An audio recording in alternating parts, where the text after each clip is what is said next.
자, 사도행전 27장 41절을 다시 봅시다. 두 물이 합하여 흐르는 곳을 만나 배를 걸매 이물은 부딪혀 움직일 수 없이 붙고 고물은 큰 물결에 깨어져 가니.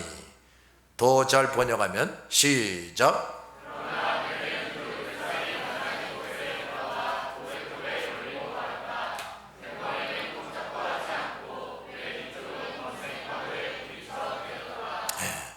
자, 배가 두 물살이 만나는 곳으로 들어가게 되었다 그랬어요. 이것도 결코 우연이 아닙니다. 하나님이 그렇게 이끌어가는 거죠. 그들은 모든 기술과 힘을 다해서 섬을 향해 배를 몰았으나 그들이 가게 된 곳은 두 물살이 만나는 곳이라고 말해요. 위험한 곳이죠. 원하던 방향으로 갈 수 없을 뿐 아니라 거센 파도에 부딪히게 됩니다. 또 그들이 탄 배는 모래톱에 걸렸어요. 모래톱은 바닷물 속에 잠겨 있는데 그 뿔뚝 튀어나온 모래땅입니다. 아직 섬에서 상당히 떨어져 있는 그곳에 걸려서 꼼짝 못하게 됐습니다. 그리고 급기야 배 뒤쪽을 고물이라고 그래요. 앞쪽을 이물이라고 그러고 배 뒤쪽에서부터 거센 파도에 깨지기 시작했다. 자, 여기에서 배는 파선하게 됩니다. 하나님의 사람 바울이 이미 한 말이 실현이 됐어요. 너희가 지금 배를 계속 몰고 가면은 큰 위험을 만날 것이다. 모든 짐을 다 던져버려야 할 것이다. 그리고 너희 배도 깨질 것이다. 너희 목숨이 위태로워질 것이다 하고 경고하게 했는데 그대로 이루어지는 겁니다. 그야말로 이사야서에서의 말씀처럼 내 종의 말이 응하게 하며 내 사자의 모략을 성취하게 하리라 하는 말씀처럼 됐습니다. 하나님께서 함께 하시는 사람을 통해 하신 말씀은 반드시 그대로 실현이 됩니다. 왜냐? 그 말은 그 사람의 말이 아니라 하나님의 말씀이기 때문이에요. 여기서 우리가 깨달아야 할 것이 있습니다. 하나님께서는 약속을 이루심과 동시에 벌 주시는 일도 이루신다는 겁니다. 즉 하나님의 공의는 반드시 이루어집니다. 무슨 말이냐? 순종한 것에 대해서는 바람과 파도도 돕게 하시는데 불순종한 것에 대해서는 두 물살과 모래톱과 거센 파도가 벌을 내리는 막대기로 사용되는 겁니다. 만약 저들이 바울을 통해서 주신 말씀에 불순종하지 않았다면 그것들에 의해서 배가 깨지고 물에 빠져서 헤엄치는 고생을 하지 않았을 겁니다. 그 모든 불행의 사태는 전적으로 그들이 불순종하는 것 때문에 왔어요. 그 다음 배가 섬 가까이에 있는 모래톱 위에서 깨졌으므로 배와 사람들이 바다 깊이 잠기지는 않았습니다. 이 모래톱 위에서 깨지지 않고 깊은 바다에서 깨졌으면 아마 다 물에 빠져 죽었을 거예요. 배의 밑바닥이 모래톱 위에 걸려서 사람들은 모두 널조각이나 배 부서진 조각을 의지해서 섬에 상륙할 수가 있었어요. 그들에게 내려지는 불순종의 징벌에는 이렇게 하나님의 국률하심이 담겨 있었단 말이에요. 하나님께서는 지금보다도 2배 혹은 5배 먼 곳에 있는 모래톱에 걸리게 하실 수도 있지만 섬에서 적당히 떨어진 곳에 걸리게 하신 겁니다. 그러므로 하나님께 벌을 받고 있는 사람들은 그 벌에 하나님의 국률하심이 담겨 더 큰 고통을 당하지 않게 해주신다는 것을 깨닫고 감사해야 돼요. 만약 저들이 그 전에 더 크게 하나님을 진노케 했다면 그들에게는 더 큰 고통과 손실이 있는 형벌을 주셨을 겁니다. 하나님은 심은 대로 거두게 하시고 행한 대로 갚아주시는 분임을 우리는 명심해야 됩니다. 우리는 때때로 끊임없이 악을 범하는 자들이 멀쩡하게 돌아다니고 이렇다한 불행을 당하지 않는 것을 보면서 의아해하기도 합니다. 그러나 하나님이 신속히 벌을 내리지 않으신다고 해서 안심하며 끊임없이 죄를 짓는 사람들은 그만큼 안심하고 죄를 짓는 것만큼 때가 되면 반드시 무서운 징벌을 당하게 됩니다. 그것은 하나님이 살아계시기 때문이에요. 언제 예수를 믿어도 구원받는 거 아니냐 하면서 마음대로 살다가 다 늙어서 예수 믿겠다 하는 사람들이 있어요. 이들은 앞에서 말한 사실을 도무지 모르는 사람들이, 하나님께서는 예수 그리스도를 믿고 회개하면 모든 죄를 사해 주시지만 그가 저지른 죄의 대가, 따라합시다. 죄의 대가를 반드시 치르게 한단 말이에요. 그게 사람들에게 범한 죄에 대한 경각심을 가지게 합니다. 하나님의 마음에 가장 합했던 사람이 다윗 왕이에요. 근데 이 사람이 계략을 짜서 충성된 군사를 전쟁터에서 죽게 합니다. 그리고 그 아내를 빼앗았어요. 그때 하나님은 나단 선지자를 통해서 다윗을 책망하셨고, 칼이 내 집에서 영원토록 떠나지 아니하리라. 너는 아무도 모르게 간음을 행했으나 내 아들이 대낮에 내 아내를 욕보일 것이다 하고 선언하게 하셨어요. 이에 다윗은 변명하거나 주저하지 않고 곧바로 눈물 콧물을 쏟으면서 회개하자 나단 선지자는 다시 다윗에게 와서 하나님께서 당신의 죄를 용서하셨다 했습니다. 분명히 용서하셨다 그랬어요. 그런데 동시에 내가 낳은 아이가 반드시 죽으리라. 다윗의 죄에 대한 대가를 충분히 치른 다음에 원 상태로 복귀할 수가 있었어요. 그 대가를 치르기 전에는 미친 사람 노릇도 해야 돼. 아들놈이 반역을 해가지고 도망 다녀야 돼. 그러나 그 후에 계속해서 다윗이 하나님께 잘 순종하고 충성합니다. 그랬더니 점점 더 큰 사랑과 복을 받을 수가 있었어요. 그러므로 무슨 짓을 해도 회개하면 된다는 어리석은 생각에 빠지지 말아야 합니다. 42절 시작.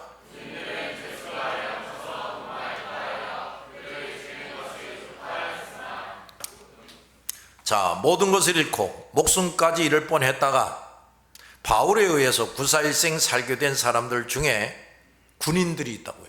군인들이 죄수가 헤엄쳐서 도망할까 하여 그들을 죽이는 것이 좋다 그랬습니다. 그들을 살린 사람, 누구보다도 그 배에서 가장 소중한 사람 바울도 죄수였는데 바울도 죽이자고 하는 겁니다. 여기서 하나님에 의해서 근본적으로 변화되지 못하고 치료되지 못하고 성숙되지 못한 사람들의 모습을 보게 돼요. 이런 사람이 교회 안에도 많이 있습니다. 첫째, 군인들은 자신들이 지금까지 어떻게 생존했고 앞으로 살 수 있는 희망과 여지를 어떻게 가질 수 있었는지 순간적으로 다 잊어버립니다. 이 성숙하지 못한 사람들의 공통점이 바로 이런 거예요. 하나님께 큰 은혜를 입어서 죽을 지경이 돼가지고 눈물을 흘리면서 살려달라고 그래 살려주셨어요. 근데 순간적으로 잊어버립니다. 내가 열심히 제자훈련 때 아주 귀한 말씀들을 가르쳐 줍니다. 들을 뿐이지 순간적으로 다 잊어버려요. 이게 성숙하지 못한 사람들의 공통점이에요. 아직은 섬에 상륙한 것도 아니고 배가 모래톱에 걸려서 깨져가고 있는데 그들이 후에 법적으로 책임질 것만을 생각하고 있습니다. 인간이 얼마나 이기적이고 자기중심적이며 배은망덕한 존재인가를 보여줍니다. 그래서 우리가 인간들을 의지하면 안 되는 거예요. 사실 그 상황에서 죄수들이 도망갈 가능성은 없었어요. 왜냐하면 배는 이미 깨지고 있었고 그들이 산다 해도 아무것도 모르는 섬에 겨우 상륙할 뿐이지 뭐 어디로 갈 수가 없어요. 더욱이 섬에서도 얼마든지 백부장과 군사들이 죄수들을 간수할 수가 있습니다. 그런데 한 명이라도 도망갈지 모른다 하는 그런 생각만 딱 하고 모든 죄수들을 죽이자고 한 겁니다. 군인들이 죄수를 얼마나 천대시했는가를 알 수가 있어요. 죄수들은 아직 최종 판결을 받지 않았어요. 아직 기결수가 아니라 미결수란 말이지. 그러므로 그렇게 죽여서는 안 될 사람들입니다. 그리고 천재지변의 상황에서 죄수가 도망쳤다. 그랬을 때는 군인들도 책임을 면할 수가 있습니다. 어느 정도의 인격만이라도 조금만이라도 갖춘 사람이라면 그 극한 상황에서는 군인이든 죄수든 서로 목숨을 건지기 위해서 합심해서 도와야 하는데 그 군인들은 죄수들을 모두 죽이자고 했으니 참으로 비열한 사람들입니다. 그 다음 군인들은 바울에 의해서 살 뿐 아니라 구원받을 자격이 도무지 없는 자들이었어요. 그들은 바울이 죄수라는 것만 생각했고 하나님의 사람이요 생명의 은인이라는 것을 전혀 고려하지 않았어요. 저들은 목숨뿐 아니라 영혼까지도 구원할 자들로 하나님에 의해서 선택받았는데 그 당시의 모습은 그런 특별한 은혜를 받을 만한 누릴 만한 사람들이 전혀 아니었다고 말해요. 신분은 군인이었으나 실상은 그들이 호송하던 죄인들보다 결코 나은 사람들이 아니었어요. 또 비열한 인간들이었어요. 우리가 여기서 깨달을 것이 있습니다. 첫째, 하나님의 자비와 사랑은 우리가 측량할 수 없다는 겁니다. 살아남을 자격이 결코 없던 군인들도 영육간에 구원해 주셨어요. 사실 모든 구원받은 하나님의 사람들이 무슨 자격이나 공로가 있어서가 아니라 다 이와 같이 하나님의 측량할 수 없는 사랑과 자비 때문에 살게 되는 겁니다. 두 번째, 하나님께 특별한 자비와 사랑을 받았어도 영혼이 근본적으로 치료되고 변화되고 성숙하지 못하면 구원받는 과정에 있으면서도 이런 악한 짓을 얼마든지 한다는 거예요. 하나님과 하나님의 사람들을 알아보지 못하고 배은망덕한 짓을 합니다. 이게 또 성숙하지 못하고 변화되지 못한 사람의 모습이에요. 하나님의 종을 알아보지를 못해. 함부로 대하고 함부로 짓거리고 그럽니다. 그러므로 분명히 예수 그리스도를 믿고 그에 맞는 성경 지식도 있고 수시로 예배도 드리고 교회에서 직분까지 받아 봉사하면서도 사실은 불신자 우상 숭배자들과 다를 바 없이 추한 모습을 종종 드러내고 못된 짓을 하는 사람들이 교회 안에 얼마든지 있습니다. 그러므로 성도들은 예수 그리스도를 영접한 순간부터 그 자신이 치료되고 변화되고 성숙되어가는 작업, 이걸 의도적으로 해야 되고 계획적으로 해야 되고 적극적으로 해야 되고 중단 없이 해야 됩니다. 또 교회 목사와 지도자들은 먼저 그 자신이 그렇게 돼야 돼요. 그리고 교회 안에 온 사람들을 이러한 신자다운 신자로 만드는 일에 계획을 잘 세우고 아주 적극적이고 중단 없이 심혈을 기울여서 신자다운 신자로 만드는 일을 해야 돼. 그리고 모여오면 그저 칭찬해주고 뭐 복을 빌어주고 그따위 짓만 해서는 안 된다 그 말이에요. 또 이 일을 잘하기 위해서 각종 은사들도 받아야 됩니다. 즉 영분별의 은사, 지혜와 지식의 은사, 말씀의 은사, 가르치는 은사, 사랑의 은사, 악령을 물리치는 은사를 가지고 성도들을 양육하는 것과 이러한 은사들이 없이 양육하는 것은 큰 차이가 있습니다. 그래서 목자를 잘 만나야 돼. 은사 없이 사역하는 목회자나 지도자들은 시간과 능률과 경제적인 면에서 비효율적으로 일할 수밖에 없어요. 성도 개개인과 교회 성장이 둔화될 수밖에 없어요. 교회 성장가는 숫자 많아지고 그걸 말하는 게 아니에요. 그러므로 은사를 받는 것은 목사와 교회의 지도자들에게는 필수적인 것입니다. 모든 하나님의 일과 복음 사역은 성령께서 하시는 겁니다. 사람 숫자가 하는 게 아니고 돈이 하는 게 아니에요. 성령께서 하시는 일인데 그런 일을 하는 사람이 성령의 능력과 도우심을 받지 못하고 일한다는 것은 참으로 얼토당토하는 일이라고 봐요. 그런데 이런 사람이 많아요. 43절 시작.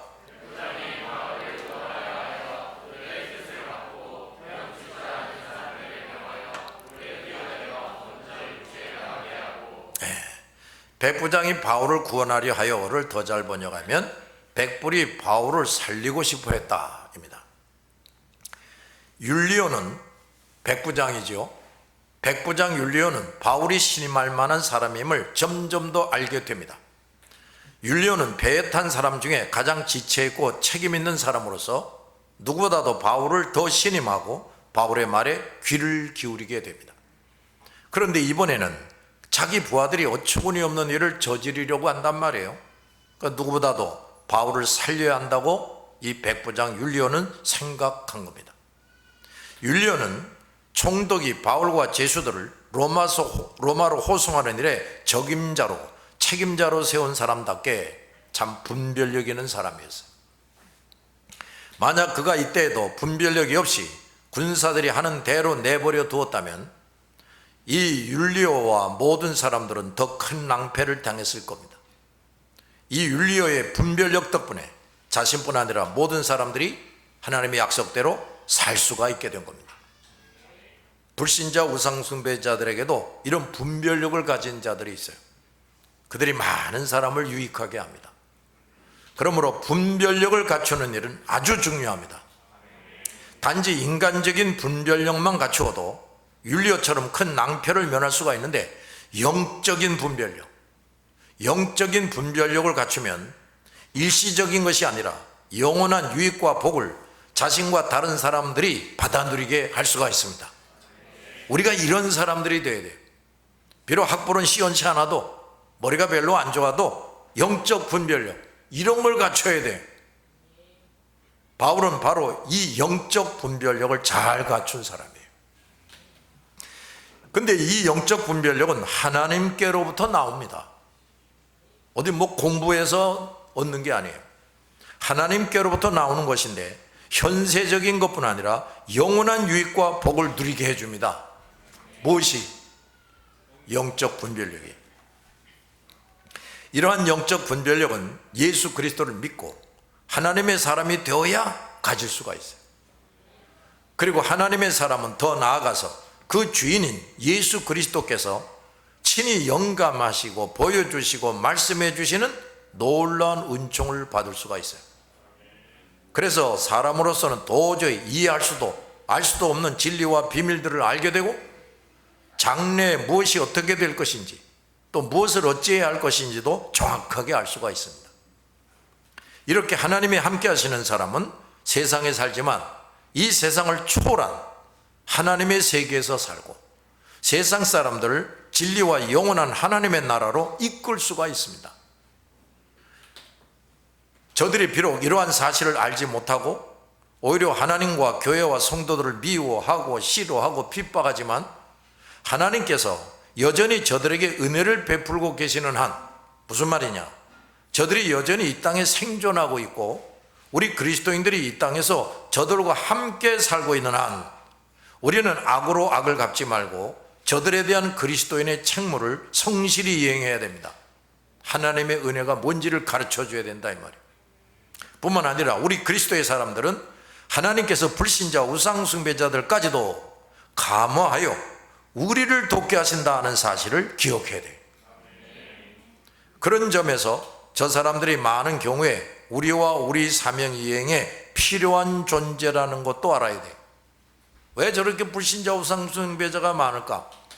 왜 우리보다 저렇게 잘 먹고 잘 살까?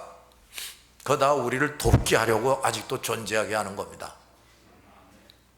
하나님은 여전히 뜻하심 가운데서, 하나님의 거룩한 뜻 가운데서 사탄과 악한 영들의 활동을 허용하십니다. 그런데 그것들이 대부분 우리와 하나님의 일을 방해하는 것으로 보이지만, 사실은 시시때때로 우리와 우리의 일을 돕게 하신다는 것도 기억해야 됩니다. 아셨죠? 그러므로 우리는 그 사탄의 세력이 우리를 괴롭게 할 때에도 그저 하나님께 감사해야 돼요. 그 사탄의 세력이 무슨 짓을 하든지 그들이 다 하나님의 통제 아래에 있습니다. 하나님의 손아귀 안에 있어요. 백부장은 군인들의 뜻을 막았다 그랬습니다. 군인들은 상관에게 충성을 한다며 죄수들이 도망가지 못하도록 죽이자고 했는데, 이 백부장은 저들의 뜻이 잘못된 것임을 알고 그들을 막았다고 말해요. 백부장은 분별력뿐 아니라 탁월한 통솔력과 결단력을 가지고 있었어요. 백부장이 명령했어도 군인들 중에 한두 사람이라도 그 명령을 어겨서 바울을 죽였다면 모든 것은 다 수포로 돌아갔을 겁니다. 그러나 군인들은 모두 백부장 명령에 복종을 합니다. 뿐만 아니라 백부장이 즉시 결단을 내리지 못하고 우물쭈물했다면 큰 사달이 났을 거예요. 그러니까 총독이 이 율리오를 이 백부장으로 바울과 죄수들을 로마까지 호송하는 책임을 주게 된 것은 그 총독이 말이에요, 이 백부장이 탁월한 통솔력을 가지고 있다는 걸 알았다고 말해요. 우리도 이 백부장처럼 분별력, 통솔력, 결단력을 갖춰야 됩니다. 우리가 하는 일은 100명의 군사를 거느리고 군사적인 임무만 수행하는 정도가 아니에요. 우리는 만군의 하나님, 우주 만물을 지으시고 통치하시는 만왕의 왕 예수 그리스도의 장수고 신납니다. 따라서 하나님의 나라의 일을 수행하는 사람들이에요. 그러므로 우리는 세상의 어떤 장교나 왕들보다도 우월한 분별력과 통솔력과 결단력을 갖춰야 됩니다. 그것도 그저 인간적이고 세상적인 차원이 아니라 영적이고 세상을 초월하는 것이어야 됩니다. 그거는 성경에서 얻을 수가 있어요. 우리가 그러한 것들을 가질 수 있는 이유가 뭐냐? 우리는 그것을 주시는 하나님의 사람이고 신하요 장수이기 때문이에요. 이렇게 하나님께로부터 신비한 능력을 받아 갖추지 못한 채 교육자가 되려는 사람들이 많은데, 이런 사람들은 그 불신자인 백부장만도 못한 사람이 될 수가 있어요. 내가 노예 같은 데 가서 이렇게 보면은 그 생각하고 말하는 것이 불신자 우상숭배자만도 못해요. 어떤 사람은 의리가 없어. 저 사람들이 자기를 그렇게 도와주고 그랬는데 어느 날 갑자기 그 사람들에 대해서 함부로 말하고 그 사람들을 막 비난하고 그런 짓을 합니다. 생각하는 게 너무 짧고 그리고 성급하고 경솔하고 이런 사람들을 볼 수가 있어요. 우린 그렇게 되면 안 된다 그 말이에요. 그 다음 헤엄칠 줄 아는 사람들을 명하여 물에 뛰어내려 먼저 육지에 나가게 했다 그랬습니다. 자, 44절 시작.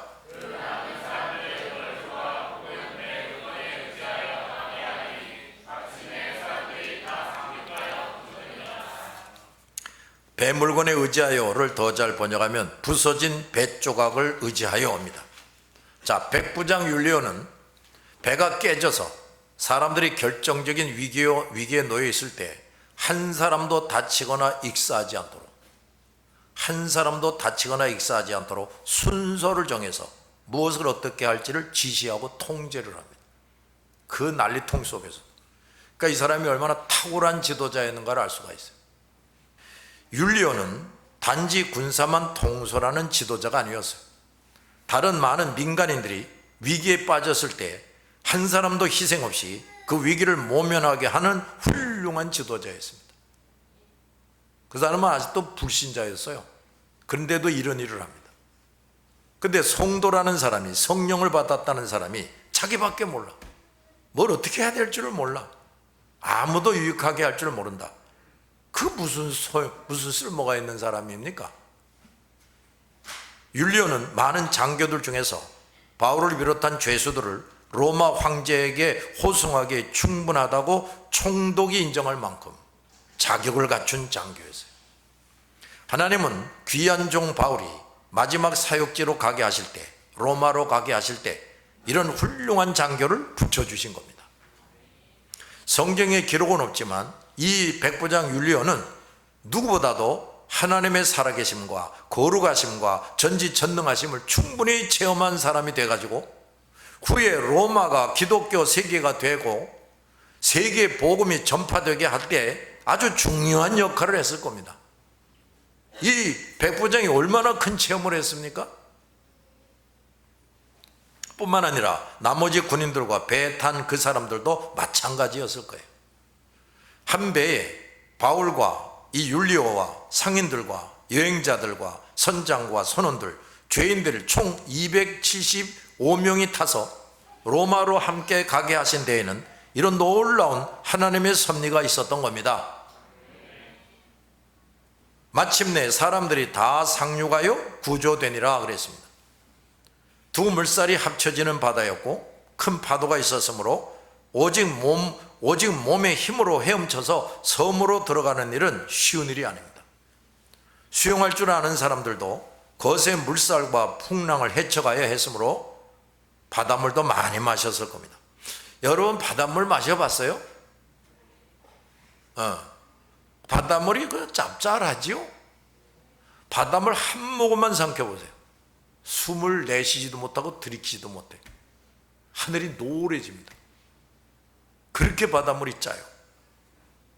그러니까 수영을 잘해도 그 풍랑을 헤쳐나가야 하니까 바닷물을 안 마실 수가 없었을 거란 말이에요.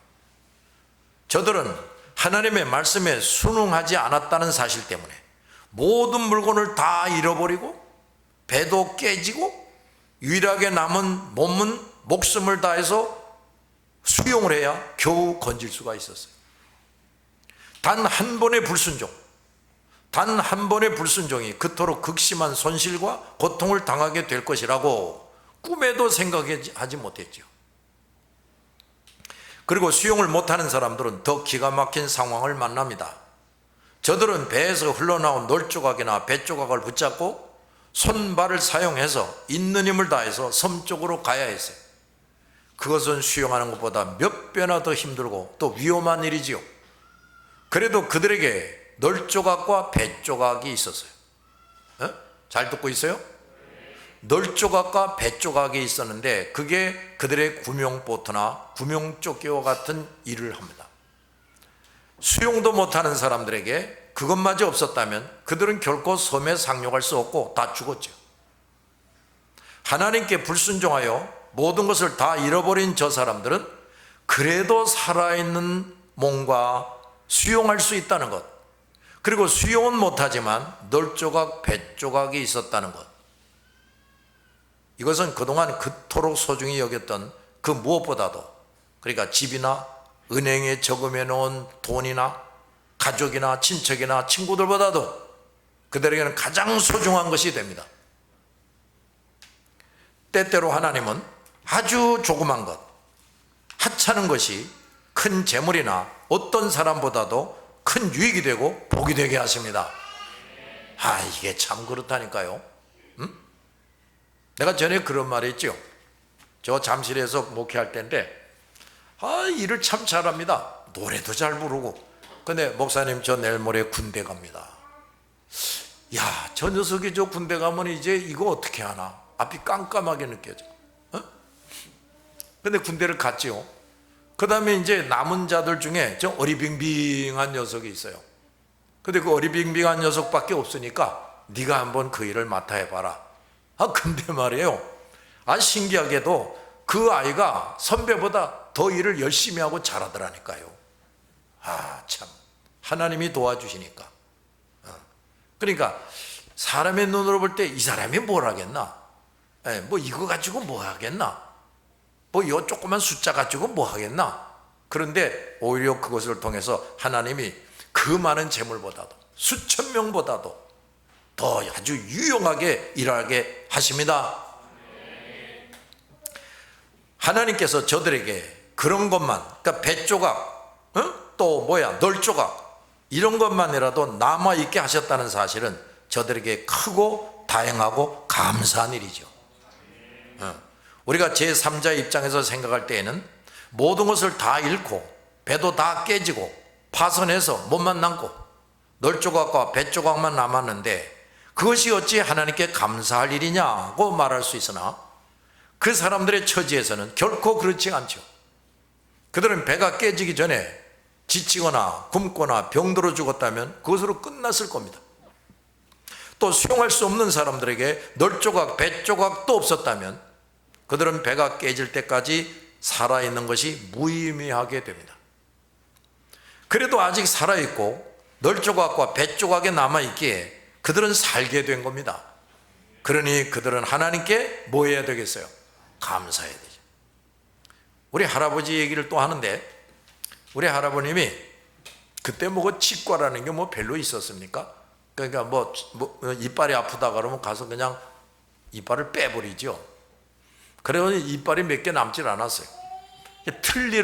어디서 틀니를 해가지고 이제 틀니를 하시는데, 이 틀니가 또 꼭 맞는 게 아니어가지고 말씀을 하실 때마다 틀니가 올라갔다 내려갔다 그럽니다. 떠거덕 그래요. 그래서 이제 내가 할아버지에게, 할아버지 그 틀니를 빼버리고 말씀하시죠. 야 이마 틀니다 빼버리면 쉰소리만 나와. 그 할아버지가 틀니를 빼가지고 가끔 이제 그걸 물에다가 이렇게 닦아요. 그 틀니가 보기가 좀 흉해. 근데 할아버지가 이렇게, 할아버지 이해해봐요. 할아버지 이해합니다. 그럼 저 이빨이 몇 개밖에 없어. 응? 그 할아버지, 에이 참, 아유 할아버지 불쌍하네. 이빨도 몇 개밖에 없네. 그 할아버지가 씨 웃으면서 이런 말씀을 해요. 야 이놈아, 여기 몇 개라도 달려있으니까 틀니라도 붙이고 먹기도 하고 말도 하지 않냐? 그러니까 감사해야 돼. 그럽니다. 틀니 몇 개밖에 안 남은 이빨이 그것 때문에 감사해야 된다는 거예요.